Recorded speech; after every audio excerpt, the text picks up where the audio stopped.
Welcome to the Hilton Head News. I'm Allie McNair. Bond was set on Saturday at $25,000 for a 58-year-old Hilton Head Island man charged in connection with last week's robbery of the First Federal Bank in Sea Pines.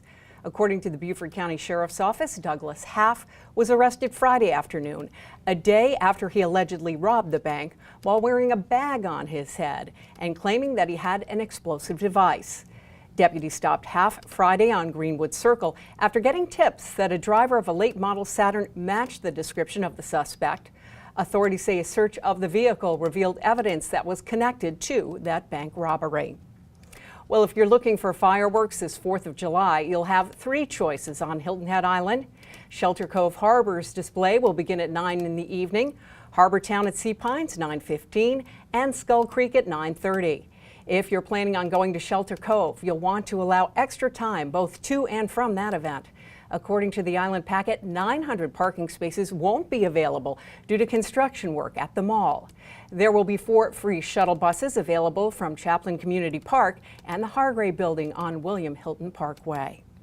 Well, 45 children from the Boys and Girls Club headed to the marina at Long Cove Club recently to enjoy boat rides out on Broad Creek, as well as a cookout afterwards. Chuck Siebert says it's become an annual event. We take them out for a 2-hour boat ride. Real rewarding experience for a lot of us because some of these kids have not been on a boat before, and it's dolphin season and they keep records on how many dolphin. I think the record was last year 14 one boat saw. Here's a look at news from around the state. The state of South Carolina ranks 11th in the nation for stolen and lost guns. About 5,839 guns went missing in the state during 2012. The majority of those guns, 5,718, were stolen, and of those, most were taken from private citizens. Some have recently criticized gun shows for putting weapons into quick circulation. That's because background checks aren't required for purchases, and also because anyone can buy a weapon on behalf of someone else. In South Carolina, it isn't against the law for people who attend gun shows to sell to each other, whether it's at the show or in the parking lot. Well, if you're driving across the state this holiday week, you may find that it's easier to get traffic information. The South Carolina Department of Transportation says it's improved the agency's system of getting details on traffic to drivers. The DOT says its new 511 Traveler Information System provides traffic camera images, estimates on travel times, interactive maps with traffic incidents, weather information, and average traffic speeds. The system can be accessed with a computer, tablet, or smartphone at 511dsc.org. Or the DOT says drivers can call 511 before a trip or have a passenger call if they need road information. Well, some good economic news. South Carolina has one of the fastest growing economies in the U.S. and one of the fastest growing manufacturing sectors in the region and nation. According to the U.S. Commerce Department report released last month, South Carolina's real gross domestic product growth rate of 2.7% put it above the national average of 2.5% and the southeastern regional average of 2.1%. The report released by the U.S. Department of Commerce's Bureau of Economic Analysis ranked South Carolina's economy as the 12th fastest growing in the nation and tied with North Carolina as the fastest growing state on the East Coast. In addition, South Carolina had the fastest growing manufacturing GDP on the East Coast. Well, a 19th century steamer built during the American Civil War, the SS United States, has been discovered off the coast of South Carolina. According to Discovery News, the sunken cargo of the vessel could reveal anything from, quote, worthless horseshoes and hammers to jewelry and other expensive items worth millions of dollars, end quote. The SS United States was launched in 1864. The 3-deck vessel was lost off Cape Romaine in 1881. The explorers who located the ship found it earlier this year, but decided to wait and make their announcement closer to the upcoming 4th of July holiday.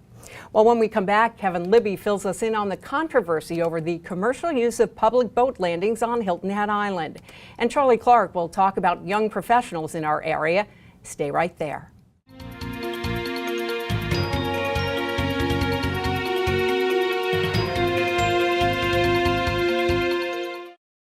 I'm here at the top of the Harbortown Lighthouse with Nadia Wagner. She's the lighthouse keeper.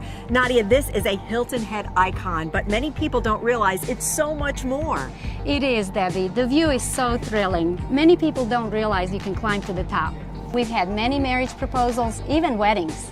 You can shop at the top for gifts you won't find anywhere else and wave to friends and family on our live webcam. It's the high point of the Low Country. You do not want to miss this view. What's the admission cost, Nadia? It's only $375 per person, and kids 5 and under are free. Make this a must-see while you're here on Hilton Head. Thanks, Nadia. Thank you. See you soon.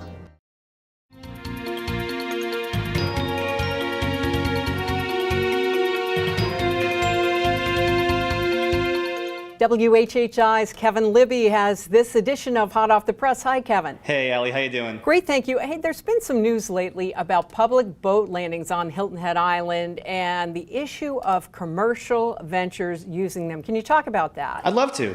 To the best of my knowledge, and I'm not a native, there are 3 public boat landings on Hilton Head Island. There is Cross Island, Marshland, and Hague. Cross Island being basically the gem of those 3 because you can get in the water regardless of the tide.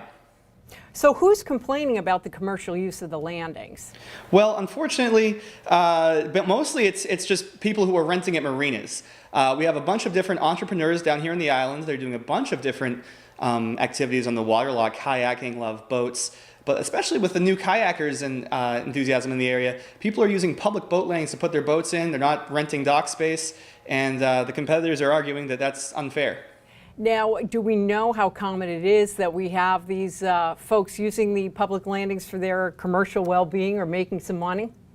Well, it's not uncommon at all. Matt Williams, he's the owner of Palmetto Bay Parasail, was quoted as saying that it's hard as an owner-operator to make a living when a marina takes between 17 and 22% of their gross income as a commission. So they're being used a lot by a bunch of different folks, and essentially no one's really sure how much activity is actually going on down there between the public and the private sectors. Well, you already may have answered this, but by using those public landings rather than renting, you're saying that they're ending up with like about 22% more? Oh, they're saving some money, that's for sure. Because the idea would be that if you can't use that public boat landing, you're going to have to rent from a marina to get access to the water for your business. Curious now, if these are public access locations, is the town of Hilton Head Island or is the public at any risk for liability if something happens during work by one of these companies that uses a public landing? That's a great question. The county has taken some interest in this.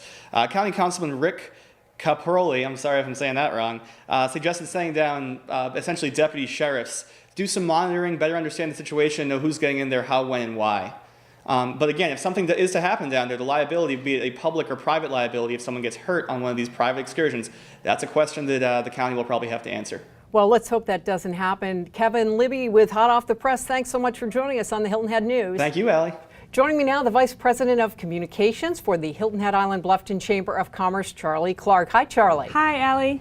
You know, summertime is a busy season for tourists in the area, but is there any slowdown as far as the people that live here in businesses as far as networking goes? You know, it is a busy time. Obviously, there are visitors here, lots of them, but that doesn't mean the business community slows down. Everyone's busy, catering to our visitors for the most part. Cash registers are ringing all over the island, which we love to hear, but people are still doing business building during this time of year as well, and networking is a really big part of that. Whether it's business after hours that the Chamber holds or the Young Professionals group, businesses are still getting together and building their businesses throughout this summer season. Well, you mentioned Young Professionals. Tell me about that. You know, it's interesting. We started a Young Professionals group because Gen Xers and Millennials, these people network differently. They actually do. They spend so much time online, almost as much time online as they do in personal face-to-face, but we know that personal networking is just as important as online. It's amazing when you look at the amount of folks who are doing their business networking online, and if you're not, you need to be, because whether it's LinkedIn, whether it's Twitter, which has grown tremendously in terms of a business networking tool, or Facebook, it's definitely a place you need to be, and we find those young professionals there in droves. We also find they need to have that face-to-face contact, and sometimes they need to be pulled into that. So it serves as a great place for young professionals to network, and they're also at a different stage of their career. So it's a great place for them to kind of get together and talk about what issues they're facing that might be different from something at an executive connection or another group networking event that we handle. So you mentioned social media, and for some people it's really still a bit uncomfortable. It's not, as say for young professionals, they're really familiar with it, but folks who are, say, in my age range, in their 50s, it's not as comfy. So what do you do about that? You dive in. That's what you have to do when it comes to social media. There's so many folks out there too. You know, even I agree with you, Allie, for some folks in an older demographic, it is a little more difficult to look at it as the networking tool that it is.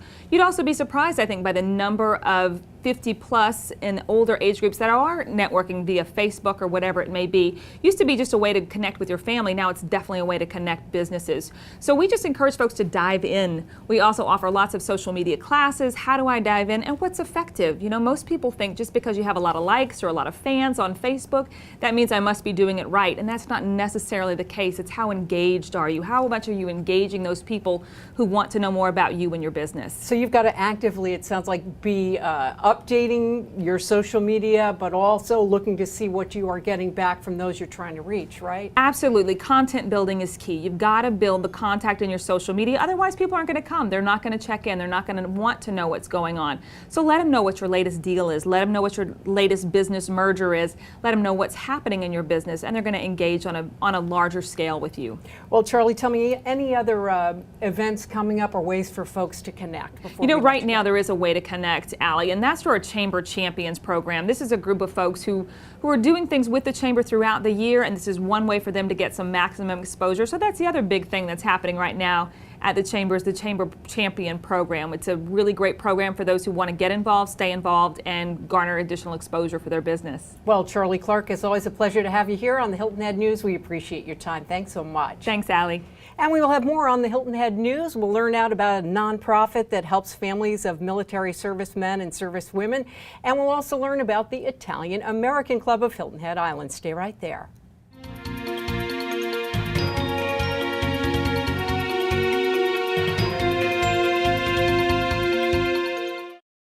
The Westin Hilton Head Island Resort and Spa is celebrating its grand renewal. Relax and unwind at the totally renovated resort featuring new pools, lush gardens and courtyards, guest rooms, ballroom, main lobby, conservatory, and more. Enjoy family fun on the beach, improve your game with unparalleled golf, indulge your senses with newly inspired low-country cuisine in our refreshed restaurants including Oceanfront View 32 and Barony Bar, and rejuvenate at the Heavenly Spa. Stay for a night, a weekend, or more at the Westin Hilton Head Island Resort and Spa. Be well, be Westin.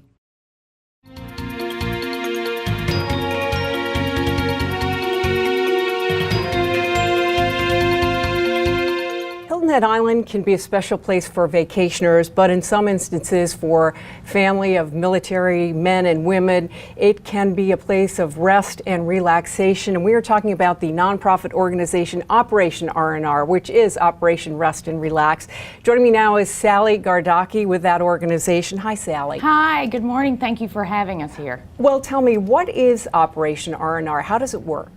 It really is for our community to serve those who serve others.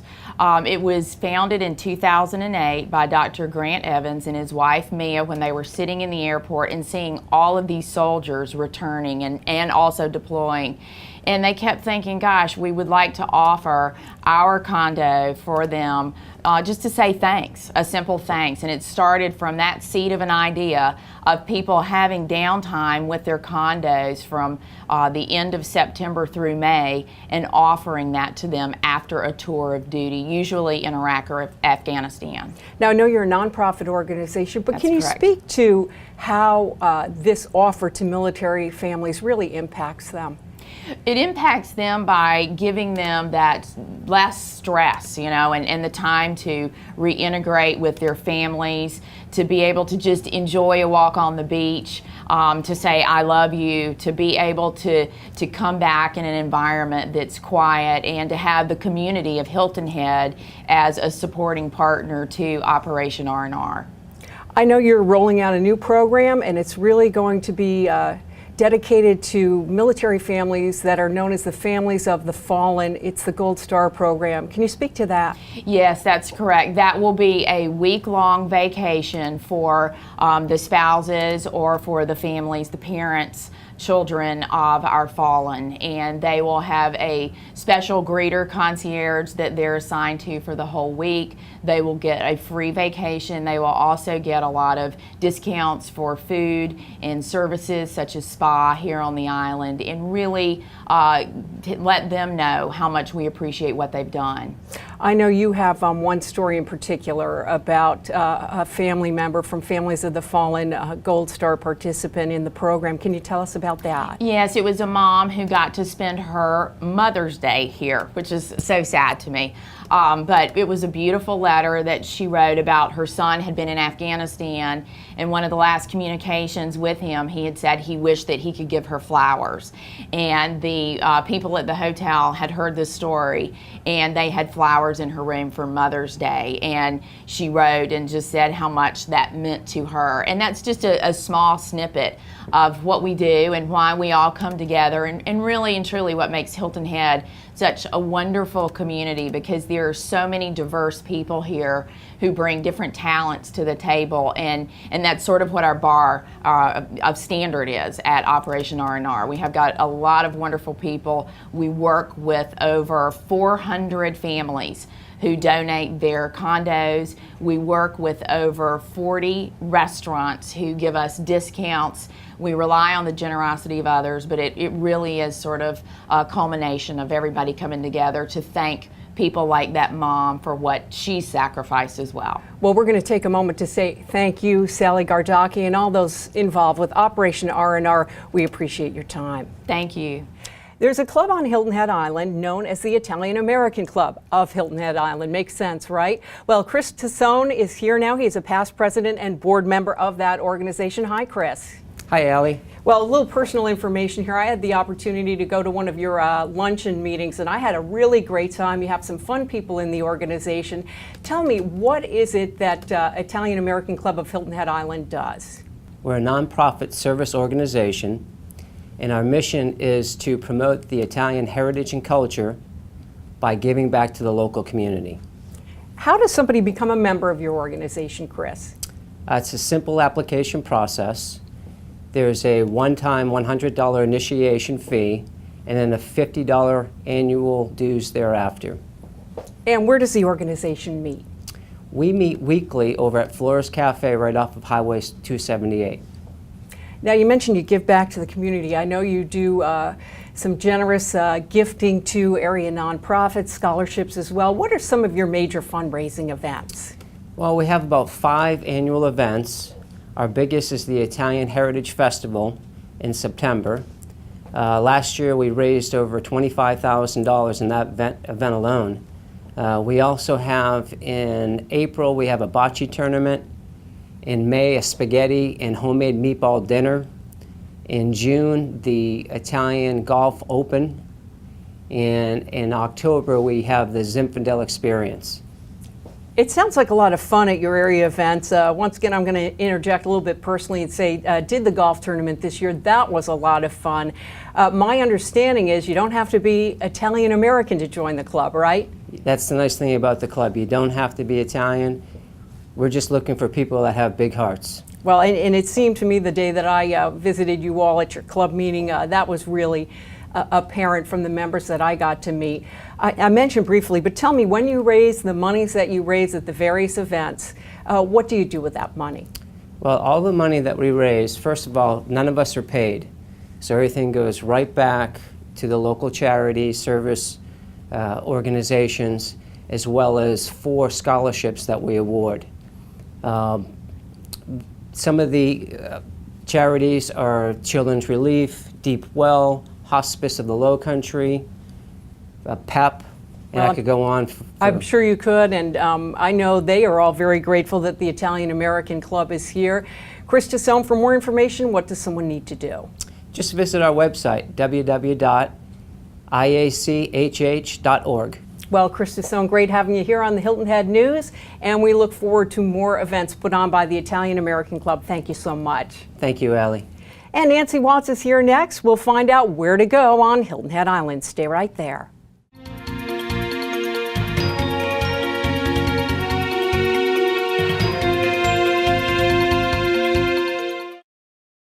Welcome to Brown Golf, where playing here has its rewards.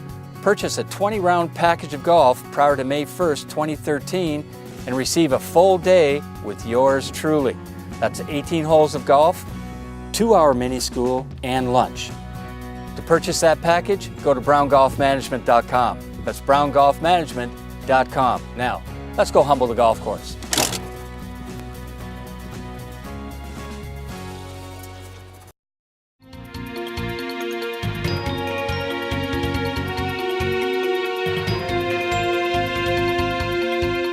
Joining me now to tell us where to go around Hilton Head Island is Nancy Watts. Hi, Nancy. I am so glad to be home. You are? Well, we're glad you're here, and I know you want to tell us about fireworks on the 4th of July. You are so right. We have got so much going on this week and next week and the week after that. We've got fireworks everywhere. Fireworks, though, 3 places on Thursday night. And we've got the towns pitching in to get people to all those places, so you sure don't want to park your car at any of those places because you can't find a parking place anyway.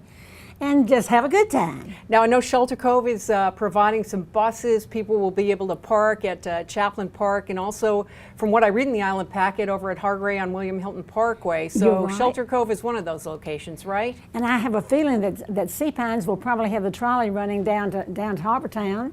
Right, and that saves if you can park and not drive down there and get stuck. Where else can you go? Well, you know, not only, that's fireworks on Thursday night, but then there's also Chicago, it's starting up.